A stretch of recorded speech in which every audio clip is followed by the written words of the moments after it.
Good morning to all of you. मैं Vivek Kumar Singh, Chanakya college of education, Bettiah, Bihar से। आज हम लोग डीएलएड सेकेंड ईयर में यस 9 से विज्ञान एक प्रक्रिया क्या है उसके बारे में अध्ययन करेंगे। चलिए हम देखते हैं। चलिए एक ठोस उदाहरण से हम विज्ञान की प्रकृति को समझने का प्रयास करें। जैसे विकास का आधारभूत सिद्धांत कैसे प्रतिपादित हुआ और वह कैसे हमारी सोच को प्रभावित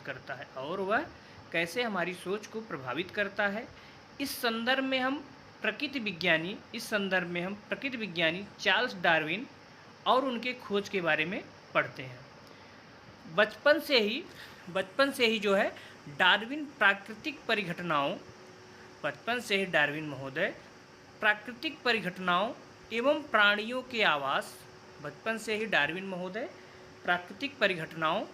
प्राणियों के आवास एवं व्यवहार के संबंध में रुचि रखते थे। डार्विन महोदय जो है प्राकृतिक परिघटनाएं क्या हैं और प्राणियों का जो आवास एवं उनके व्यवहार क्या क्या हैं उसके संबंध में बहुत रुचि रखते थे। अपने आसपास से इनके विषय में जानकारी जुटाने में लगे रहते थे। उनके आसपास क्या है इस विषय में वो जानकारी जुटाने में लगे रहते थे। उन्होंने जीवों की जो विविधता होती है वह उनमें या उन पर प्रकृति के प्रभाव का अध्ययन क्या होता है उसका अध्ययन किया। उनका अध्ययन व्यापक रूप से किया गया था। उसमें अविस्मरणीय समुद्री यात्रा की अहम भूमिका रही। उसकी अहम भूमिका रही है।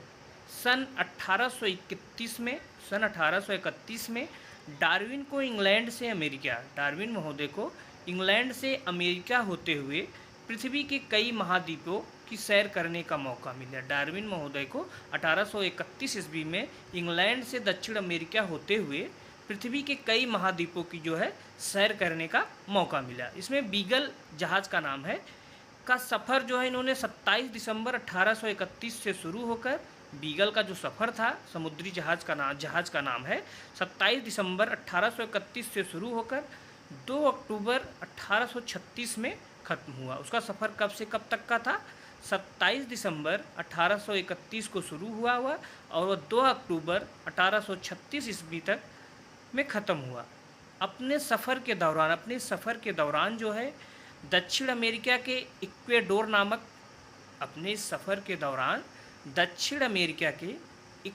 नामक देश के आसपास अब उनका जो सफ़र था इसमें दक्षिण अमेरिका में एक स्थान है इक्वाडोर नामक देश के आसपास गलापागोस टापुओं पर जब बीगल पहुंचा। गलापागोस जो टापू था जब उस पर जो है हमारा बीगल पहुंचा, बीगल समुद्री जहाज है, बीगल मतलब मीन्स समुद्री जहाज पहुंचा तो डार्विन को व्यापक अध्ययन करने का मौका मिला। जब उस गलापागोस टापू पर उनका बीगल पहुंच गया तो डार्विन महोदय को जो है उस पर व्यापक अध्ययन करने का एक मौका मिला। इस टापू पर जो है कैक्टस, पक्षी, कछुए, वर्मी आदि का डार्विन ने अध्ययन किया। इस टापू पर जो है डार्विन महोदय ने कैक्टस, पक्षी, कछुए और वर्मी आदि का डार्विन ने अध्ययन किया। नक्शा बीगल यात्रा का क्या है ये हम आप लोगों को दिखाते हैं। ये डार्विन महोदय का नक्शा है बीगल का। ये देखिए आप लोग, north America, great Britain, Europe, Africa ऐसे होते हुए अटलांटिक ऐसी इसमें अब हम लोग देखते हैं। इस दौरान डार्विन के कुछ महत्वपूर्ण अवलोकन इनसे उन्हें जीवों के विकास का सिद्धांत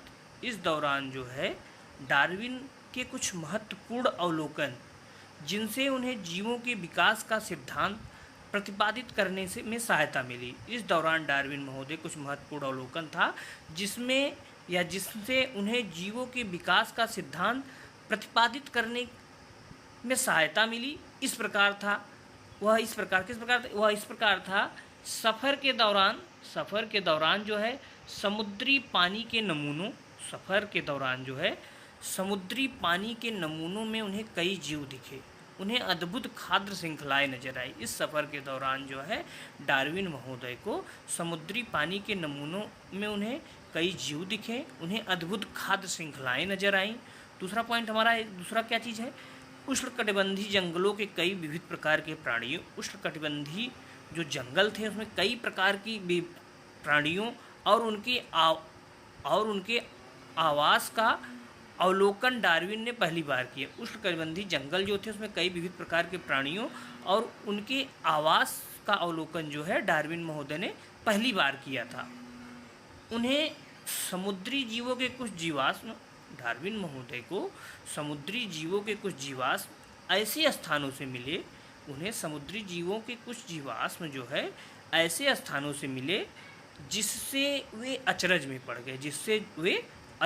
पड़ गए। यात्रा के दौरान भूकंप का अनुभव मिला। यात्रा के दौरान जो है डार्विन महोदय को भूकंप का अनुभव मिला, तो उससे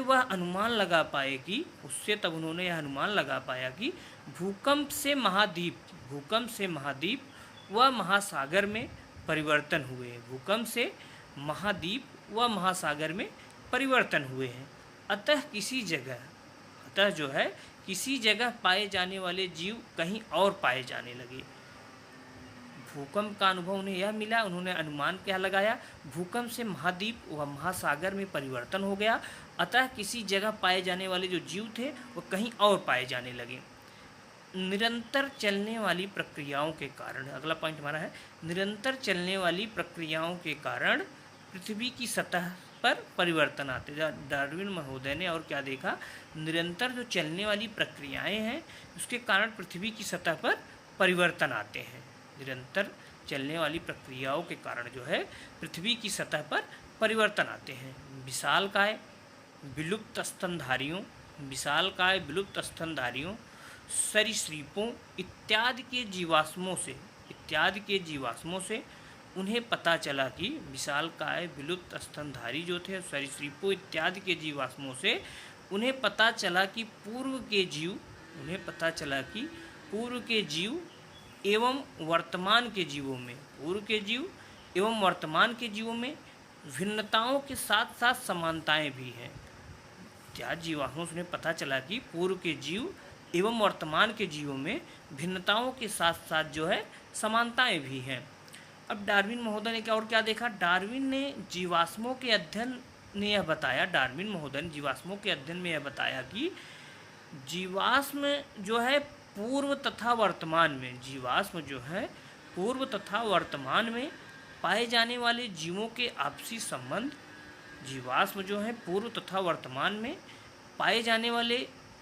संबंधों के साथ वर्तमान में पाए जाने वाले जीवों के आपसी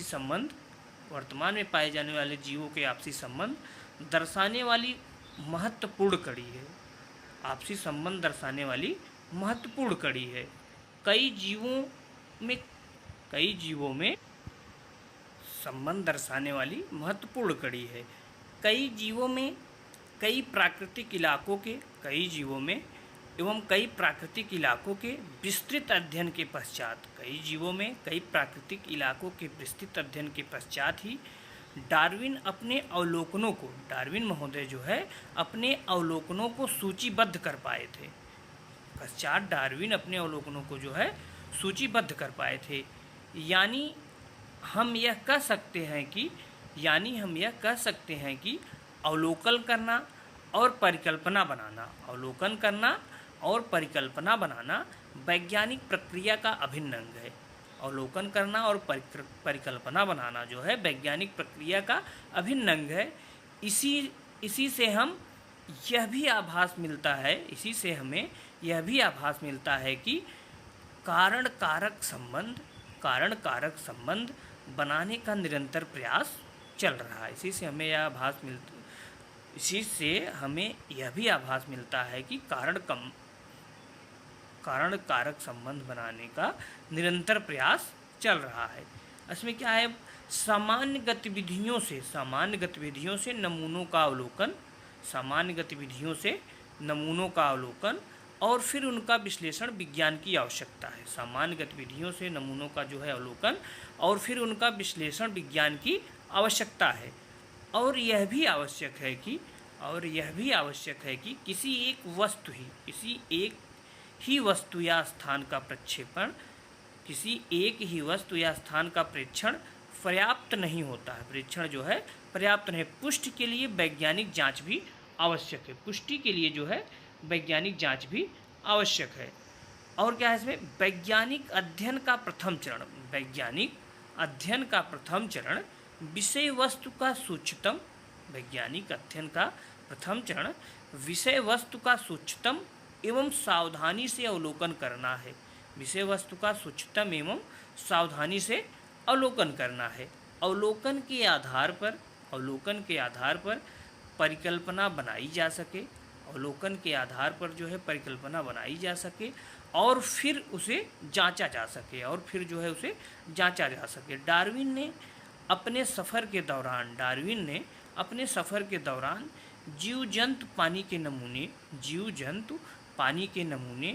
जंतुओं के भोजन आदि का अवलोकन किया। कई जीवाश्मों का अध्ययन किया और उन्हें विश्वास हो गया कि आज जो दिख रहा है पहले वैसा नहीं था। प्रकृति में जो स्थिरता दिखाई देती है उसके पीछे सतत संघर्ष और परिवर्तन चलता रहता है। ये अवलोकन अनुमान ही जो है परिकल्पना निर्माण के आधार है। Thank you to all of you. अब हम लोग अगले लेक्चर में अध्ययन, इस टॉपिक के बारे में अगले लेक्चर में और अध्ययन करेंगे। Thank you.